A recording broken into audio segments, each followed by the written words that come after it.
Sayyid Ahmad al-Rifa'i, one of the great saints, one of the great ulama, one of the great followers of the book and the sunnah of Allah, one of the people who had many miracles, Sayyid Ahmad al-Rifa'i, says in his book Al-Burhan al-Mu'ayyad, إذا رأيتم الرجل يطير في الهواء أو يمشي على الماء فلا تصدقوا به حتى تروا وقوفه عند حدود الله.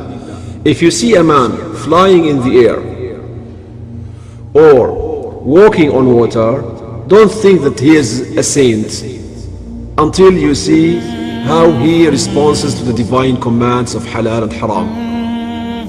That is to say, the greatest miracle is not flying in the air or walking on water. The greatest miracle that Allah may give to any of His servants is being straight, upright, righteous, avoiding sins, doing obligations, following the sunnah of the Prophet ﷺ. If you want to see whether a man is a saint or not, is really a friend of Allah or not, a wali or not, don't look for the abnormal. Look for the response to the Sharia. How they respond to the divine commands of Allah, how they respond to the sunnah of the Prophet ﷺ. Why did he say so? First of all, because from a Sharia point of view, we understand that these miracles, we call them miracles, may happen to unrighteous people.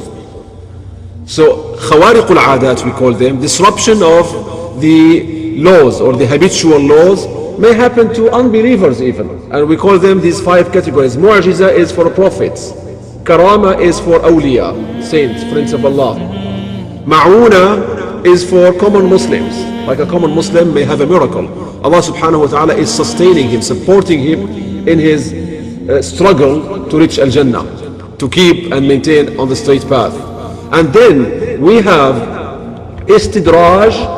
A miracle may happen to an unrighteous person. Allah subhanahu wa ta'ala is just establishing a proof against him. Look, I gave you everything. It's not proof that he is right. And then ihana is insult. Miracles happen at the hand of the unbelievers. This is why the criterion to know a wali is not through miracles that people look for, flying or walking on water. The other reason is because the formula how to walk in water was known to Muslim scientists from 3rd, 4th century. They had a formula, a chemical formula. If you wanted to walk on water, you would have been able to do so without any boat, without any wood panel. You could have walked on water. And this is mentioned in some of the remaining manuscripts and some of the books of science in Islam. The West doesn't believe in this because they consider it more superstitious knowledge, built on what has been inherited from grandfathers and forefathers, not built on experiment.